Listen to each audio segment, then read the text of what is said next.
now we're starting. And if you have any questions, you can post them in the chat. I'm going to try to keep an eye on the chat. And if we haven't answered them during the presentation, we will try to take all of them afterwards. So I hope you can stay for that. Okay, good. So, yeah. Dmytro, do you want to start? Yes, thank you, Mia. Thank you all for coming, and I will share my screen.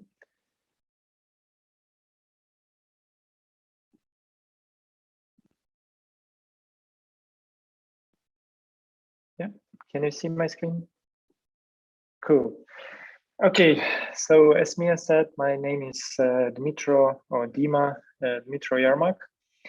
And yeah, today I would like to tell you a story how me being an Agile coach before war applies leadership skills as an officer in Ukrainian Army.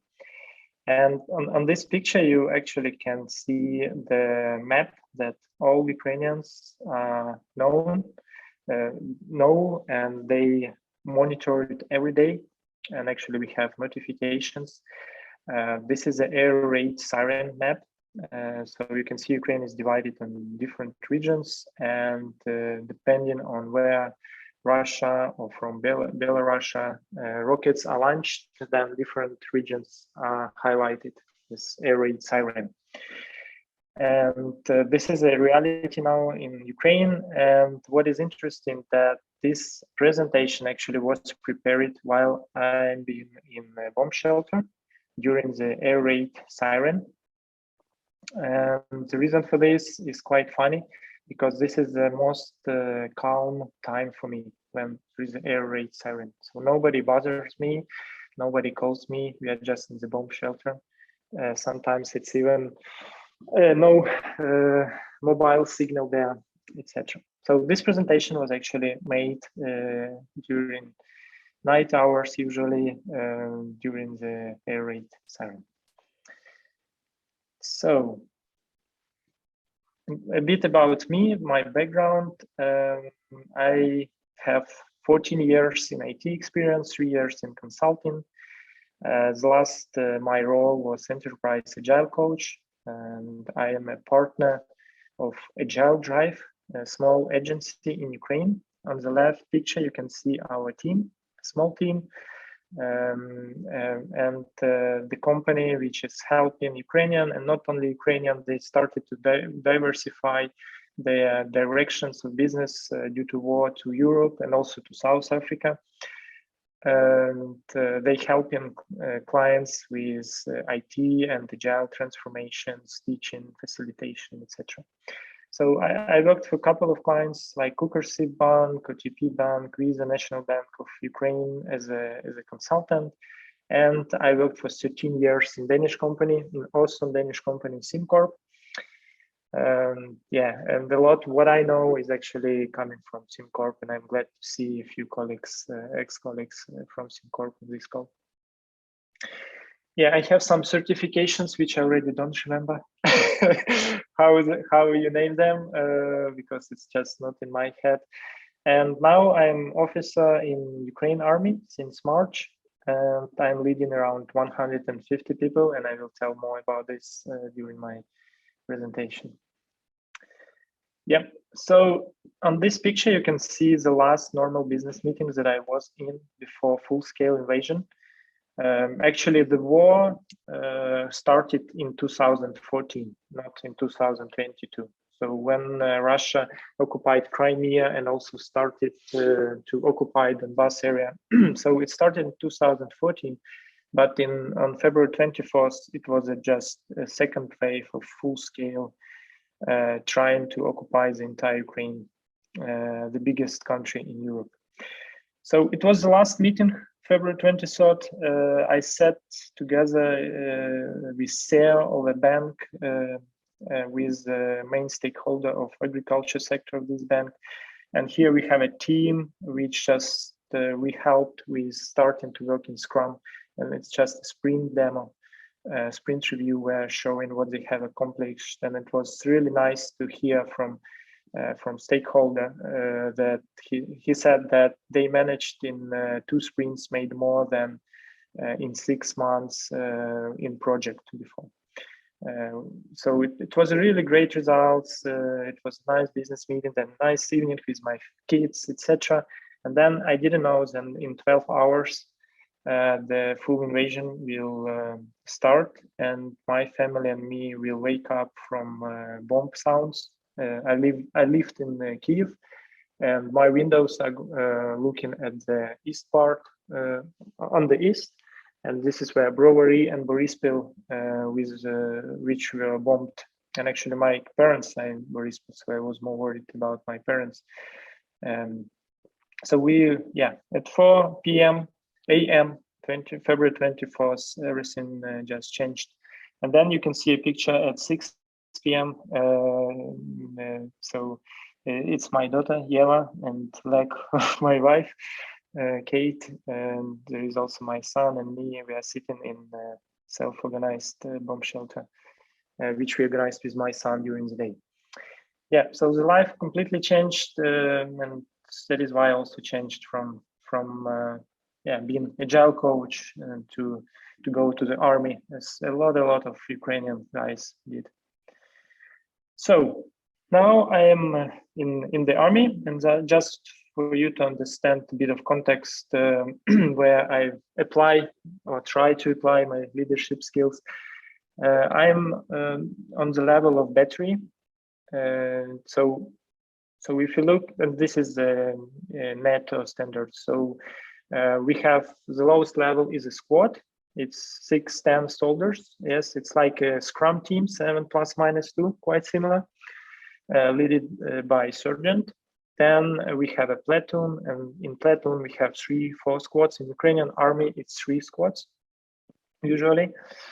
And it's commanded by second lieutenant, the junior rank in the military. And then there is a battery, yes, and battery is 3-4 platoons. I have 5 platoons, and it's led by captain or first lieutenant. So I'm a leader of a battery, and I have 15, you can say, scrum teams. So it's quite similar as I used to be a release train engineer, I think I had 14 scrum teams, 7 in Denmark and 7 in Ukraine. So it's quite similar how it was before. And these 15 scrum teams, they have 5 different combat tasks that they are responsible for. My rank until 2 weeks ago was a second lieutenant. So for some reason they decided that I will be battery lead, but I had the junior rank, and I think the reason for this was that we as Agile Coach is quite outspoken, and we love to talk to people. So on a certain base, you should understand that in March, February, Ukraine drafted, and a lot of people voluntarily joined it. I think around 600,000 people. So there were a lot of sorting base where a new military units, divisions were organized. So we were on such base with 400 people, and I think I knew half of them because I just love to talk to them. Where are you from, and etc. Interesting stories. So whenever someone needed to find someone or to find people with some skills, probably I would know who to find and how. So maybe my communication skills helped them to decide, okay, this guy will be a better lead. But this is my guess. Yes, so since then I am a better lead. And a bit of more context, I'm completely new in a role and domain. Domain, I mean army or military. I have, my father is actually a military man, my mother is a military woman, so I knew a lot of things from my childhood. Like when I heard something in March from my commanders, I kind of had an idea what they're talking about because I just were grown up in such family. All my friends were kids of military families, etc. But it was completely new for me. there wasn't onboarding time, so I didn't have a proper body or like, I don't know, onboarding for 1 month, etc. It was just a crazy time in March. Nobody knew what will happen tomorrow. And yeah, so, and country couldn't onboard 600,000 new guys in a proper way. And then, yeah, leading 150 armed men. They are divided in units and geographically distributed. So it's stupid to have 150 men in one location, just one rocket, and then you don't have 150 armed men. This is actually what Russian did at the beginning. They just, in a big chain of cars, like even, I think there was a chain of cars like 50 kilometers.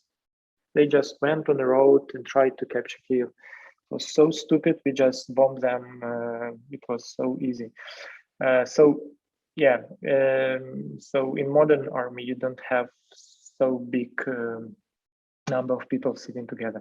So they are divided in units and geographically distributed, my 150 men. And then the men that I didn't hire, so I didn't have interview whether I like them or not, whether they, I don't know, what values and what principles they have. No, I just got what I got. And then if I don't like some men, I cannot move or fire them. So I can move them inside my battery between these units. And this is what I do quite often to have different dynamics, but I cannot move them away and I cannot fire them. And if I don't like the job, sorry, I cannot quit it. And there is a war. So this is quite interesting circumstances to be in. Yes, and now I will. This is now I will tell what helped me and what leadership skills from previous life I used and what actually helped me, I believe.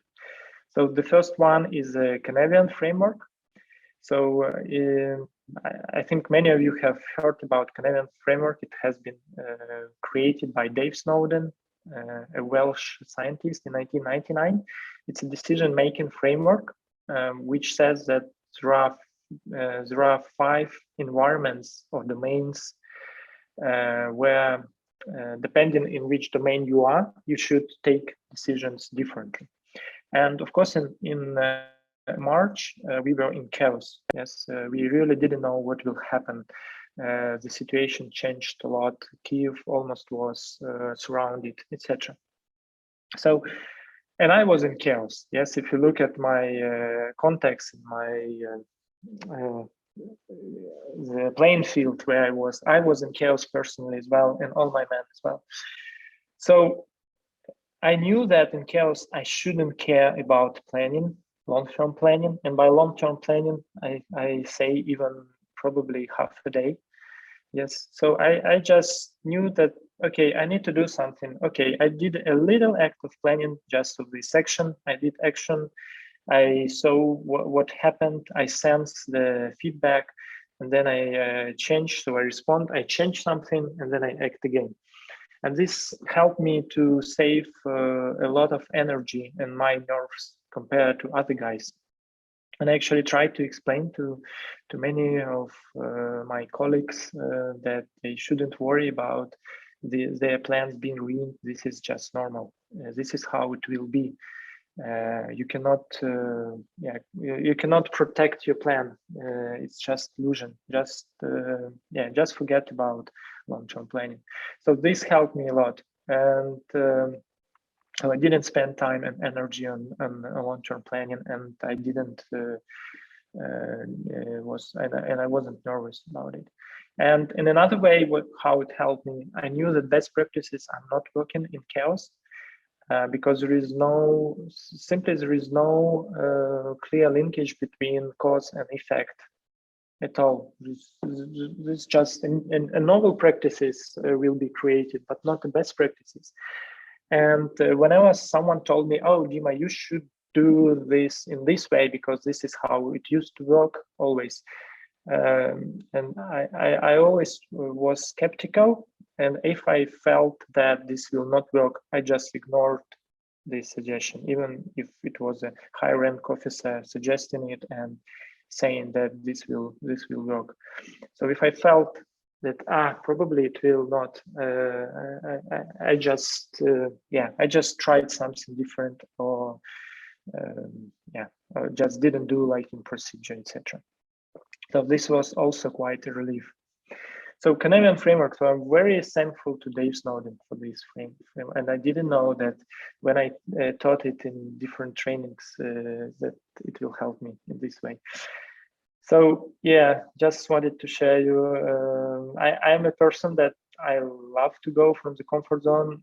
I changed a lot of roles and positions during my professional career, but I didn't know that I will go so far in comfort zone. And I should not say that I like it. It's quite it's quite tense to be so far in comfort zone, but this is how it is. Good. I will give you some examples of chaos domain. So at 6:30 a.m., I got a message from my commander. In 30 minutes, give me 2 people that will go for explosives expert training. And I said, okay, it's 6:30. Half of the people are actually on a combat tasks. I cannot talk to them. Can I have more time? No, you should give it in 30 minutes. And I said, how can I possibly do it? And he said, just select 2 persons from the list. And I was, what? Come on. So I spent 1 day, so I missed deadline.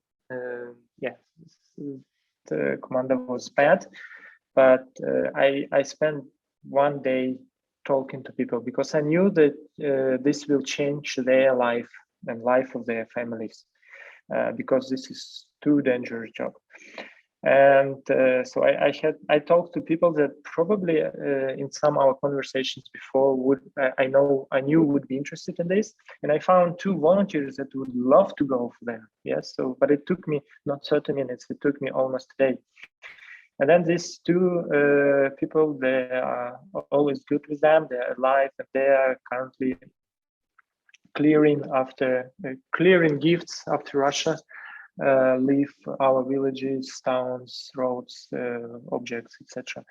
They are super happy. I masked with smileys, but they have the same smile on the real face. Another example of a chaotic domain. Give me 1 person from each veteran that will be medical instructor without medical education. Deadline right now. And it's so funny, but it's quite often deadline right now. How possibly you can do something right now? But this is how it is. Okay, I spent another 1 day, another Met commanded me, but I found a guy who is actually liking this and who is now a medical instructor. It's also quite risky job. It's target medical instructor is a target number 1 together with the commander on battlefield, because this is a person that will help to survive wounded persons. And another one is you can you can organize some stuff around you, where to sleep, where to eat, water, etc., how to heat the building, etc. And then you get we are moving away in half a day during the night. Be ready at 4 a.m. So it's a quite chaotic domain. Yes, you never know what will happen. I might get a message or call now, and the same. Yes, that we are moving away at 4 a.m. somewhere. So quite chaotic, and I didn't like it. Yes, okay. I was relieved with understanding how to act, to just act without long-term planning. Do not worry about applying best practices, etc. But I hated to always react. Yes, in March, I think in a day I could got like 100 calls, something, and I wanted to change it. So I wanted to move from more react mode to more proact mode. Yes, I think we all people we are lazy. Yes, we would like to also to have some spare time and etc. And I'm quite lazy person, so I wanted to have more proact time and not react time. So how I did it, I really like the quote from William on LinkedIn. He said that between command and control, there is always an option. Yes. And if you look at MacBook, it's actually just in front of our eyes. And depending on our experience and depending on our attitude, our values, I think everyone will choose their option. But I have choose the following. I choose to enable leadership on every level, and by every level I mean squad, platoon, yes, and then I am on battery. So enable more leadership on squad and platoon level. And to do this, I decided to work on three things: providing clarity, creating psychologically safe environment, and raising competence. And this is what I will tell you how I actually tried to do it. So the first one is providing clarity. So we have created a common task board. It's on platoon leads and myself, and also I have few officers that are helping me on different angles of the battery, like moral soldiers or technical staff or supplies, etc. So only officers in my battery have access to it, and this is a common task board with all tasks that we have to do. We also created some guidelines. The first column where we described how we act in different situations, and it sounds simple. Yes, it looks simple. Come on, Dima. Everybody use task board. But it was quite a revolution for some of the guys. They just never used it before, and now they see all the tasks. They can look how other platoon leads did it. So there was also knowledge sharing, and we also can come back to the board and see how we did the task, and we also put the results on the cards. So yeah, so task board. Another one, we created information radiators, the ones that are radiate with information, so they just share it. It's not a very fancy printing. It's not like lovely posters of dandy people, of course, but you should understand that even have a printer is a privilege. So yeah, so we have looked at the information that everybody knows or will know in any way, or the information which is needed or useful and will not hurt to share, and we just put it on the walls. Yes, there are some guard schedules, there are some maps on how to defend object in case of attack, etc., etc. So information radiators. And this is quite interesting because some of the officers, not many, I should say, but they think more information they have in their head, more power they have. And of course, it's illusion because then your unit is useless because they need to ask you all the time, and they need to bother you every 5 minutes about some piece of information. And if you would like to move from react to proact, yeah, just give them more information, provide them clarity so they can understand themselves and not bother you or platoon leads or squad leads. Yeah, then we created information refrigerators. And why refrigerators? Because unlike radiators, it doesn't radiate information. It's just a big container of a lot of data. And it has access to this information. Only platoon leads has access to information radiators, or everybody in battery has access.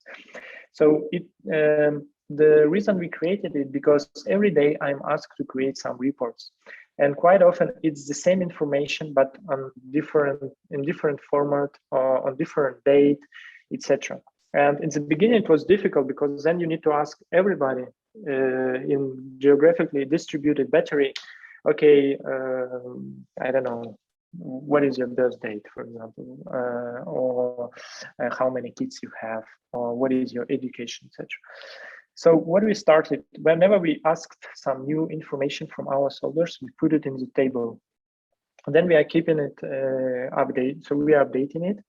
And now report, I just create a pivot table, or platoon leads create a pivot table, and then in 5 minutes we have a report. Before that, you need to ask everybody, and you could spend a day until you get this report. So this one also, and it provides clarity not only about soldiers, but also about units. So there are a lot of tabs in this file. So it also makes, it enables to make better decisions, because you have, if you wonder about something, okay, you can go and check the information. So it's, yeah, another mechanism providing clarity. Another one is short feedback loop. So we have daily stand-ups, you can say. We are not standing, but twice a day, very early in the morning, 6 something, and very late in the evening, 9 something. And yeah, so whenever your team is saying, maybe we should do our daily stand-up, not every day. Come on, guys, we are doing it twice, and it's and it's so a relief to kind of to have this short feedback loop and understand what is happened during the day or during the night as well. When we have tough periods, and we organize every day on a daily basis demo, retro, and planning, it was 15 minutes for all these three activities. And yeah, the planning horizon was for a day. Kind of what we are going to do, what we will try to do, what happened, etc. So it was enough 15 minutes just to do these three activities. Then, as my units are geographically distributed, I try to every week visit each platoon. So I'm driving to them. So it's quite a big distance. It's more than 100 kilometers I need to drive in order to get to all units. So I try to visit at least once a week each platoon. So I get a feeling of what is happening, and they also can ask me questions and share frustration, etc. And everybody have my phone number in battery, 150 people, and they can call me at any time. They call me at 2 o'clock at night, it's 4 a.m., etc. And I'm fine with this. And actually, it's very powerful tool, because then I see what my platoon leads are liking, or squad leads are liking. If soldier asks me some question which I thought platoon and squad leads should have an answer, because I provided this information, we talk about this, but for some reason they didn't share it. Okay, it's a nice opportunity to learn why it happened. So it's actually a great tool, not, of course, not to blame, etc., but to see where the problem is in the system. Why soldier didn't dare to ask squad or platoon lead, but called me. So yeah, short feedback loop. And another one for clarity is proper communication. I think it at the beginning, it was one of the biggest problems is not proper communication. It almost always was what to do without explaining why. And I shared few of the examples that I can share, but for example, take a picture of all soldiers. Okay, why you need these pictures? Is it for passport? Is it for military document? Is it just to see how they look? Is it for celebration of something, etc.? Depending on why, yes, we will do it better. And so what I did, I constantly ask these why questions, and yeah, the commanders were crazy many times at me because I didn't dare just to do what they said, but I keep asking this stupid question, why? And yeah, they were mad, but I think now something changed, and now we have more why communicated, not only what, but why we need to do it. So yeah, this also provides clarity. Yes, and this is actually according to NATO standard, where commander shares the intent, yes, the mission that should be accomplished, and then let the unit to decide how to do it. Yes, even maybe what to do, but you should explain why, because then they can come up with a better solution. And yeah, this is just the same as in our IT or other teams. Yes, so this was about providing clarity. So there is information to to understand how to make decisions. But even having an information how to make decisions, to take decisions, you still might be afraid to take this decision if you will be blamed. Yes, if you have a fear of making mistake. So I started to work on psychological safety. Yes, and maybe some of you know of this project Aristotle that Google made, I think 10 or 12 years ago, and they looked at what makes their high-performing teams high-performing team. They studied 500 teams. They did it research for 2 years. They couldn't find it because they looked at some things that they can touch. But after at the end, they found that this is actually psychological safety, when you are not afraid to make a risk and make a mistake because you know nobody will blame you. Yes, so I worked on psychological safety instead of having in the army, yes sir, I will do whatever you say, just don't shout at me. Yes, and this is actually a picture from my Dandy People post, a small one. So yeah, and I focused on learning. Yes, instead of screaming, I always tried to see what the learning we can take from this accident or mistake. And it's not easy in the army at all. You need courage to do it. And I think I could do it for 2 reasons. It was easier for me for 2 reasons. The first one, I do not bias with how to do in the army knowledge. Yes, I worked in IT companies. I worked as a consultant in many other and companies, and I knew how it can be done. Yes, in case of mistakes and problems and etc. And the second, I do not care about my career in the army. As soon voice ends, I do not want to be general. Yes, it's just temporarily due to circumstances, and it means that I'm caring but not caring. As in turn the ship around, it says caring about your man but not caring about organizational consequences to yourself. So I do not care, and they cannot quit me, and I cannot quit. Come on, what they will do to me? Maybe they will make me a platoon lead. Okay, less troubles. Not 150 men, but 30 men. Okay, I am okay with it. So I just simply not care when I ask stupid questions, etc. So whenever something happens, yeah, and it's difficult to explain to people that didn't work in IT or whatever, what is psychological safety, etc. So I just put one single question.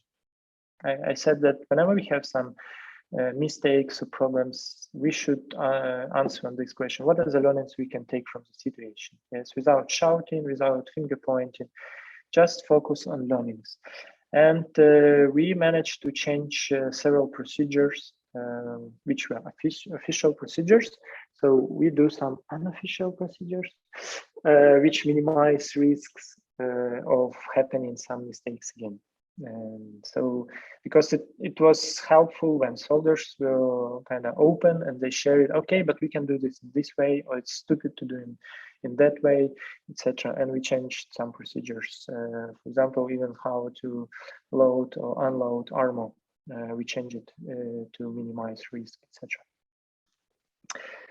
And yeah, so psychological safety, but so I did it, but you should understand that inside me, it was a dilemma because I'm new in role, I'm new in domain, and I thought, maybe I'm doing some crap. I'm in military, it's war, and I'm kind of doing some learnings, blah blah blah. When others saying that I need to go and be met, and I need to show who is the commander, etc. Yes, so it's like in this meme where I was so happy when we get some learnings, and then you have even if soldier lose not during the battle lose a bullet, one bullet, then this soldier can go to prison. So criminal code of Ukraine also behind here when you're trying to do these learnings, and we had such accidents, etc. So yeah, it was really emotionally difficult. I tried to be calm and do these learnings, but at the same time, inside me there was this dilemma. Until some point, I found that this is already how it is in NATO and US Army. There is after action review. This is just like retrospective. And it has been set as a standard in 1997, 25 years ago. So I was relieved. Then I understood, oh, come on, I'm doing the right thing. It's just others do not know that this is this already the standard. And I read the paper which was foundation for after action review. Actually, the first results of after action review was in 1972, 50 years ago. It just took 25 years to make it as a standard. And as General Gordon Sullivan said, that he believes after action review is one of the single most important innovations, yes, that make army strong. And you can also read about OPFOR, Opposite Force Unit, which is one of the strongest units in US Army, which is used to train brigades, divisions in the army. In more than 90%, they win trainings being in less quantity and having less armor. And they say that the reason for our consistent success is the way we do after action review. So it's not even that they do it because it's now a standard, but the way they do it. It's actually a topic for another talk, the way they do it. We can learn how to do retrospectives. We missed a bit how it should be done. So, and this is where I was relieved when I knew that, okay, this is a right thing to do, learnings and not blaming, criticizing people, etc. Yeah, so it was about psychological safety. And then, okay, now how to motivate them? Let's say they have some clarity, they see that no one is screaming at them. Then, okay, how to motivate them?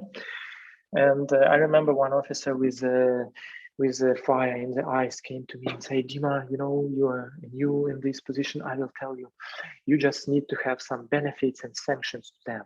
So if they do something good, you do benefits. If that, then you do sanctions. And then I said, okay, it's a stick and carrot approach. I said, what? And yeah, I said, it's stick and carrot approach. I said, yeah, probably, but this is how it should keep them in control. And I said, oh, okay, thank you, but I do not believe in this approach. It's not gonna work. Yeah. So he thought that I'm not really smart person. Then, yeah, so I like Daniel Pink's motivation model. You need autonomy, mastery, and purpose.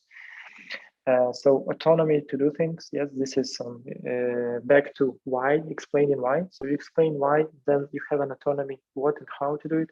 Then mastery, you have possibility actually to becoming better.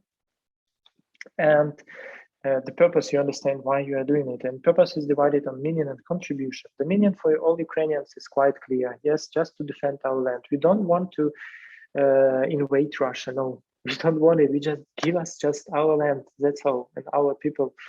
And so meaning is quite clear. But the contribution is actually difficult because in March people were drafted, or when they joined the army, it was just a crisis, chaos. Nobody looked at your experience or your skills. They just took where there was a need. So if today there was a need in this military unit, 50 people, they will just take first 50 people in this military unit. Actually, this happens to me as well. I have military education of anti-aircraft systems, the mobile ones, but I got into completely different ones. Nobody cared at that time. And it means that a lot of my men, they have a hard understanding of their contribution because they have different skills. So what I decided to work out of this, I worked a bit on autonomy. The sergeant is a key role. It's like a scrum master, you can say, is a key role in the battery or in the army. This is a leader of this small unit. And what I did, I changed, I cannot officially change them, but unofficially, I changed the 4 squads in my battery, and I probably will change 2 more.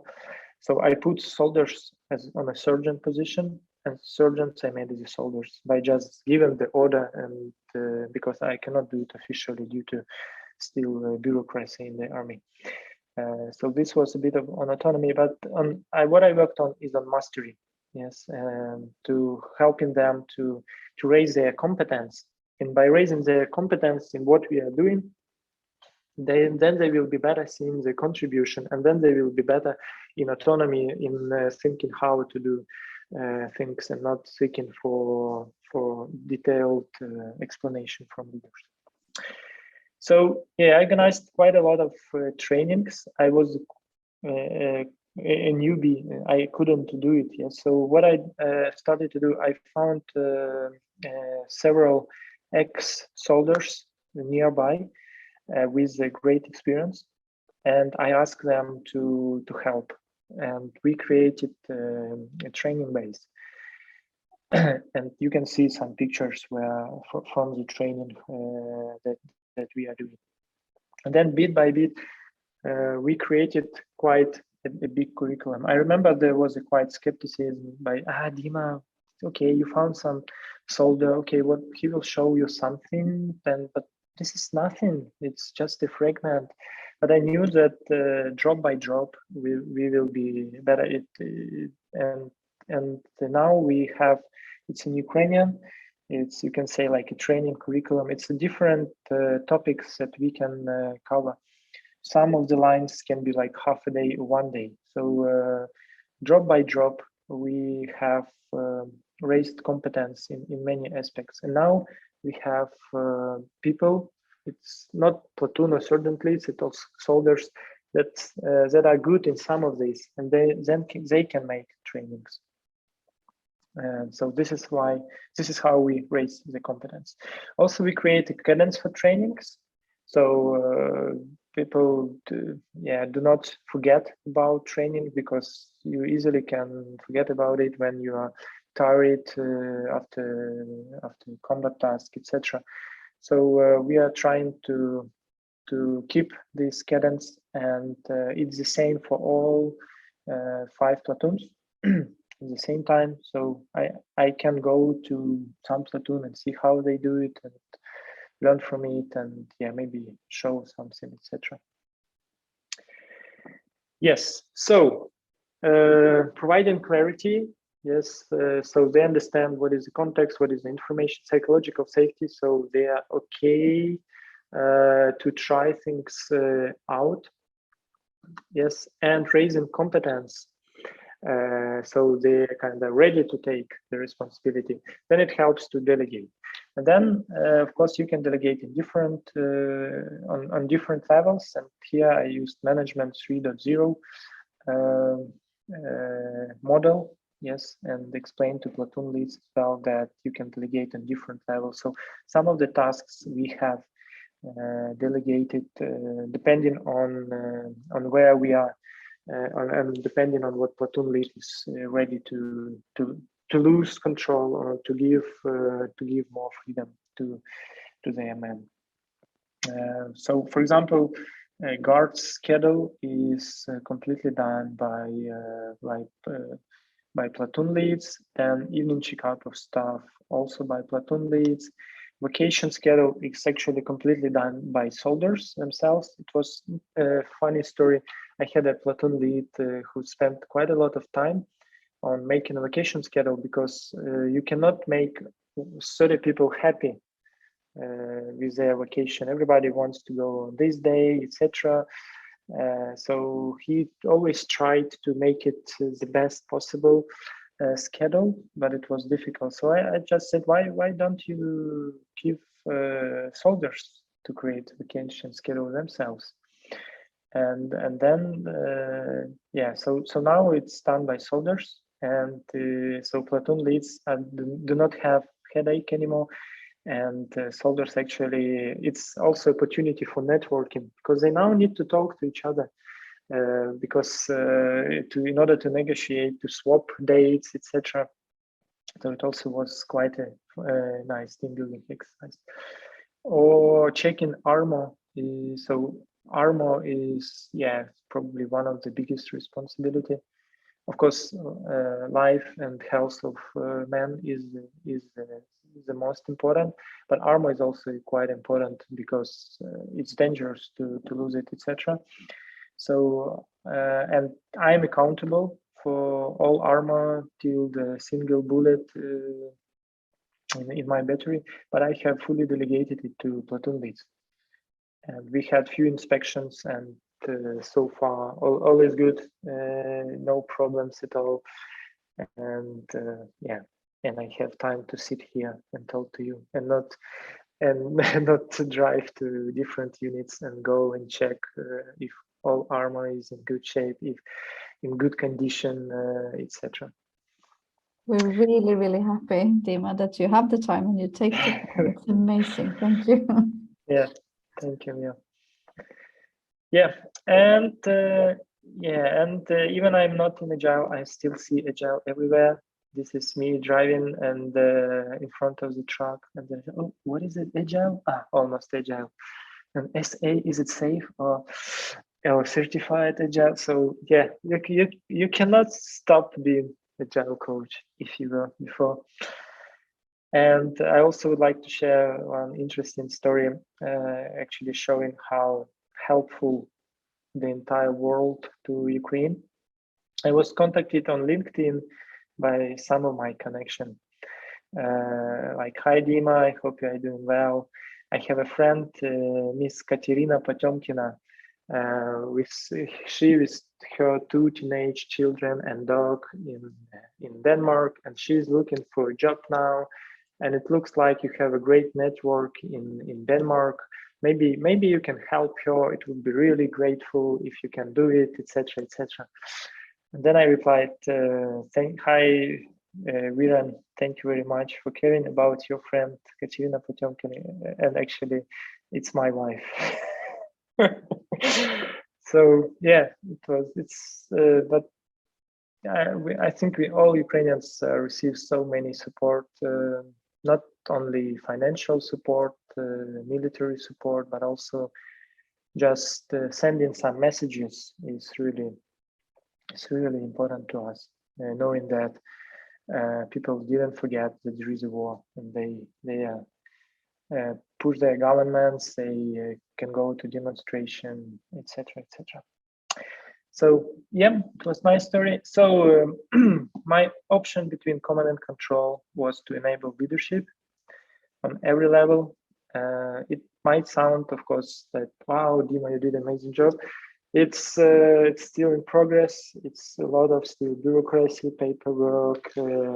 Remember about men that I didn't hire, and I cannot move, I cannot fire, etc. So it's a lot of dysfunctional also behavior from some of the guys.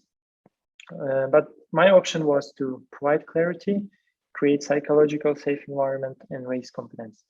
And I did it so I have more time. So I started to run. I used to run a lot before war.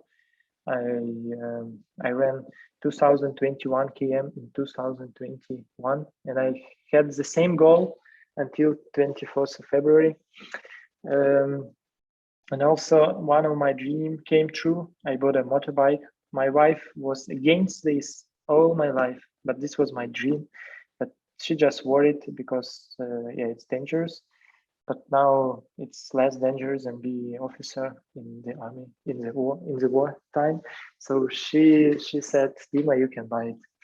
So so I actually sometimes go into my units by bike, which is super cool.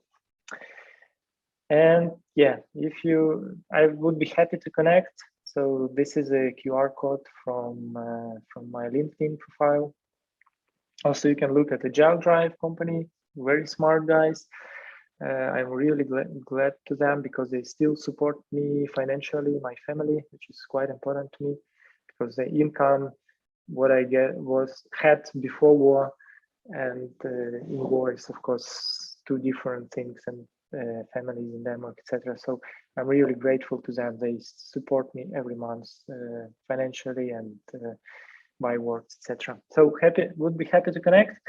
And I will put the last slide. This is a picture taken by one of my soldiers a few weeks ago in early morning. It just shows that you can find beauty in any circumstances. You can just need to look at it and search for it. And how hard your life might be, you still can be on positive side, and you can see beauty around you. Yep, so that was all that I wanted to share to you, and I'm happy to answer on some questions if you have. Yeah. Thank you. So please, maybe you can unmute and ask your question. We are 41 people here. And I will stop sharing Please. probably. Yeah, here we have Johan. Maybe you want to ask your question. Yeah. Thank you, Dmytro, for this presentation. Really inspiring to see. Did you see any ripple effect on higher command or your peers? Not really, I would say. But what I'm glad that I'm super happy now with my commander. He's younger than me. He's, I think, 32. He's 14 years in the army. He's a battalion lead. He was quite against any ideas that are not in the book, but now he gives me a lot of freedom. So I think I changed him, and it means that other battery leads in the battalion also got more freedom. What another ripple effect we are working on is this kind of side projects. We can say this is after action review. So with some of my ex-colleagues before war, we have translated this NATO standard to Ukrainian language, and we are now trying to propagate it into Ukrainian Army, into many units. So in my battery, we are doing after action reviews by the book, by the leader guide, and then we will share practical experience to others who would like to kind of to know how to do it. And what is nice in after action review, it's actually about psychological safety. It's about facilitation principles, etc. So this will be a big effect. Great, thank you. And Johannes, do you want to? Yes. Thank you, Dmytro. Great to see. Curious question: have you been able to see any practice of your skills in flow management? There's lots of logistics and movement, and so can you say that you have use of how to see on flow when you? On flow, I think delegation here probably would be the answer. Instead of me always trying to, if you talk about logistics, instead of me trying to drive to a unit and supply them, yes, I delegate it to even soldiers. It's not how to say, it's not acceptable. It's not by law. Soldier cannot drive the car. It should be sergeant or platoon lead, etc. It's only if they have a position as a driver. Yeah, but if I believe in soldier, I also delegate to them, so they can go to unit, provide supply, etc. So I think in terms of flow, probably delegation on the things that I have used. Okay, thank you. Thank you. Natalie? Do you want to ask your question? Yeah, hi, Dima, And thank you so much for sharing. It's a real powerful story here we have been listening to. So I was a little bit curious about the reaction from the squads or the people, the team members in the squads and the platoons on your leadership style. So what have been your feedback? Do you remember this man, go and shout, that I showed in presentation? It's not. It was not only commanders. It's a lot of sergeants, soldiers. So Yeah. much more than commanders. Go and shout! Because I didn't serve in the army before, but they did, and they say, you are soft. No, in my army I had a powerful leader, and you are soft. So it's, and still there are some guys that do not believe in this crap. Yes. But I also got a lot of positive feedback, and even soldiers from other batteries calling me, because I organized these trainings not only for my battery but actually for entire battalion, and even what is higher battalion division, even from other battalions. So I met a lot of soldiers, and so sometimes they call me and ask something, and what I'm thinking about it, and have you heard some information, etc. And this gives me some energy that, of course, there will be skeptics and the ones that don't like it. And as my wife says, I am not $100 bill to be liked by everyone. So, but this gives me energy when other guys are calling me, and yeah, I think in general it's quite good attitude to me, except some of the guys which I didn't hire, and I wouldn't if I would have an interview. But all the fields take time to evolve, so maybe over time that can change. I hope for you. Yeah. The growth mindset. Thank you for sharing, Dima, and take care. Yeah. Thank you, Thank you. Natalie. Scott, do you want to go? Yeah, thanks. I've got to confess, I read the article before coming along, but I'm feeling it's quite emotionally difficult to process this fantastic presentation that you've shared. So it's on that basis, forgive the bad wording of this question, but there's two parts to this. One is we all observed you very carefully covered up key bits of information. And, it sort of feels like, and thank you so much for sharing so openly, you've just had your promotion. So somebody knows you're doing something right, you're performing. But so part one, at the point when you said no to those deadlines, in the same context by which there's a criminal code that said you can go to jail if you lose the bullet, how did that go? Number two is, kind of like, this is the meeting I think we're supposed to be having, a declaration of the end of the war, which we all hope is very soon. So that's more human reach out of kind of love that says, how are you doing on the journey? Because it's so commendable that you're in a position to even reflect to this point when undoubtedly you're still dealing with some chaos. So that's my two-parter. One is, clearly the commanding officers now appreciate what you're doing, but what was it like in chaos mode, and how did you do that?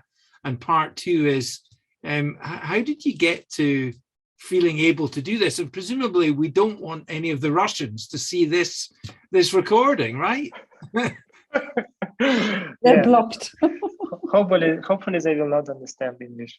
The ones that are in the army. Yeah. Okay, thank you, Scott. I'll probably start with a second one, how I possibly can do it when war is happening.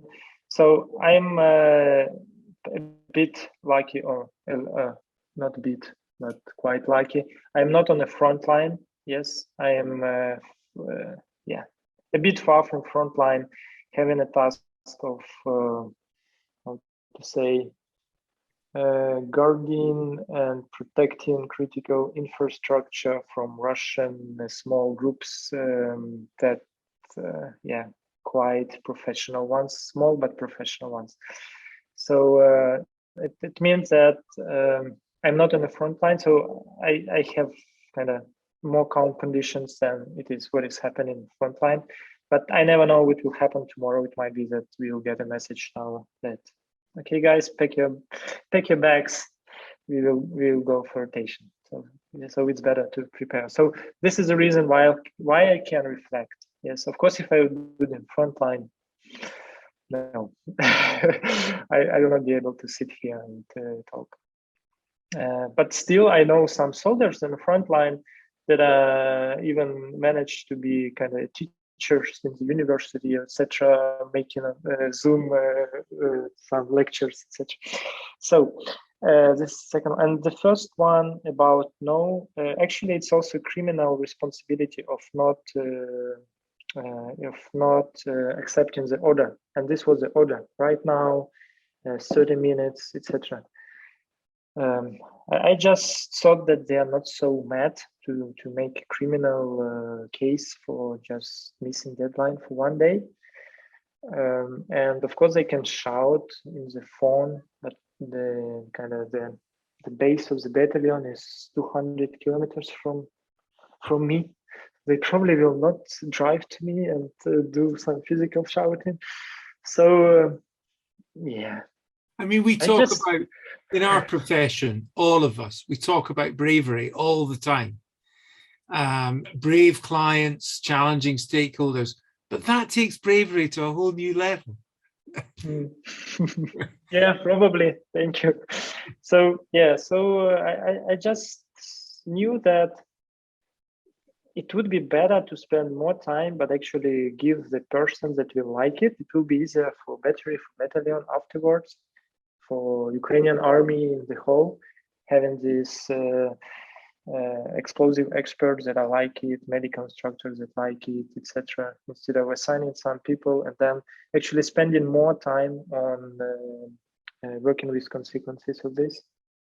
And also, probably I would talk more days on kind of calming them down, that all will be fine. I understand that you are now in this role, but now I shouldn't do it. They just send me some pictures. Oh, Dima, see what we found or what we did. Or they're happy. Yes. So, yeah.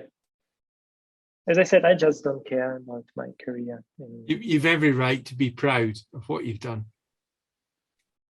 Very much. Thank you. Really, really amazing. Thank you, Scott. So, any other questions? I saw that we had a question in the chat from Pernilla. I'm going to try to put it out here. Given your experience of today, what surprised you the most, positive or negative? Not sure. Pernilla, do you want to give any more context to the question? Well, hi, everybody, and hi, Dima, especially. Thank you for your very nice presentation. No, I was thinking that introducing Agile in a military context must have been quite a challenge. So maybe in that perspective, what surprised you the most? Or, yeah, anything around that. Thanks. Okay, yeah. Yeah, I would not say that I came to Army and say, oh, now we will have Agile transformation. No, it was not. It was not about Agile at all. I probably never said Agile to anyone. It was just the concepts. Okay, yeah. It was just the concepts that I applied. It's just a mixture of leadership, management, delegation, whatever, what was in my head, what I was reading, etc. So yeah, I didn't say it's Agile to anyone, and probably they don't know that I was an Agile coach, because then I will have to explain what is this. So, but what surprised me, okay, positively, yeah, I think the readiness of people to sacrifice for motherland. So I have a lot, yeah. My soldiers there, I think they are from all over Ukraine, from all regions, majority from western part, but I have from all regions, even from Crimea, that actually were moved in 2014 to Kiev, and now they had to move from Kiev to western part. I have from Donbass, so from all over Ukraine, and I have different professions. I have a philosopher, I have a professor in university, teachers, builders, IT, a lot of IT guys. My platoon leads almost all of IT guys. So, and regardless of your education or where are you from, I think I was really surprised by the readiness to defend and to be united, etc. So yeah, negatively, yeah, I think I talked a lot about negatively today, like bureaucracy. It's probably negatively it's paperwork. It's a lot of paperwork. This is what I hate. And we try to automate, you can say, as much as we can. But sometimes they even ask, no, it should not be printed, it should be handwritten. You say, oh, come on. So, yeah. Thanks. Thank you. And Dmytro, you and I spoke before this about a little bit about how you actually you've managed to make some really good damage to Russia and during this time and survived, which many people didn't think. And you said there were some professors or some researchers that said that you would survive for 3 days. Yeah. I think it was American officials, military officials, and a lot of other country leads. They believed, like France, etc. They believed that the war will take, full-scale war will take like 3 days only. I think a lot of Ukrainians also believed that if they will invade from all over places, it will be 3 days to capture Kyiv. We saw tanks on the second day in Kyiv already. So it was really close, I would say. But I think the ability to be united as a nation, with clear purpose, what helped us. As I said, we even have voluntary organizations that bought military satellite. Volunteers bought satellite, and now it shares 24/7 online images in different weather conditions. Because it doesn't care if it's cloudy or not. It uses some, I don't know, infrared or whatever of Russian positions. Yes, and so volunteers bought, I don't know, thousands and thousands of cars, because we are, unlike Russian troops, not going in a big line of military cars. Yes, we have a lot of mobile units. Like we have 7+-2 unit, even 3-4 people, even making a combat task. They have a car which usually bought by volunteers in Poland, Litva, Germany, and then they just drive it to Ukraine. Government removed taxes for such cars, etc. So I think and painted them green. I've seen this. Yes. Really nice. So it's very well organized, but it's bottom up and it's self-organization in the best way possible, it seems. Yeah, it's really amazing. Yeah. Well, every Ukrainian trying to think how it can help. If not in military, then okay, then they donate. Every Ukrainian donate a lot, and or they do some, I don't know, do some stuff that helps. They can, I don't know, make even like hats. Yes, we didn't have 600,000 hats, etc. So this one was made by some volunteer. It's just so strong, and all the good work and the growth mindset that you and others have. What a change it must be. This is also the difference, I think, because a lot of young guys came to army that don't know how it should be in the army.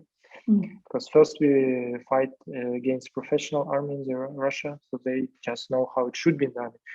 And in Ukraine came a lot of guys like me who worked in many international companies, and they see that it can be done just using common sense and some logic.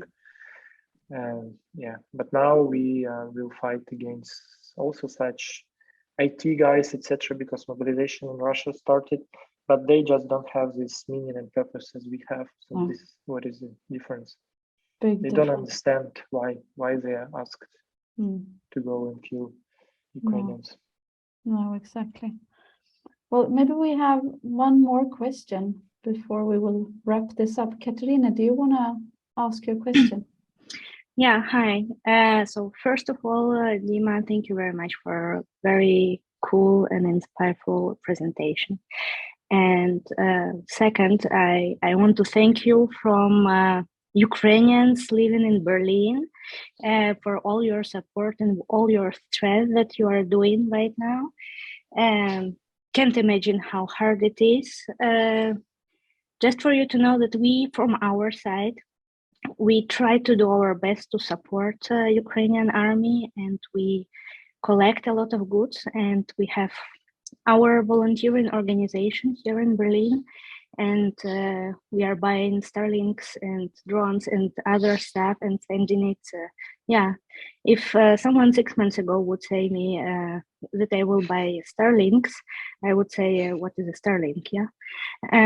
Now I not we only know. We have a Starlink in our unit. I couldn't imagine that I will have a Starlink. Yeah, yeah, you see.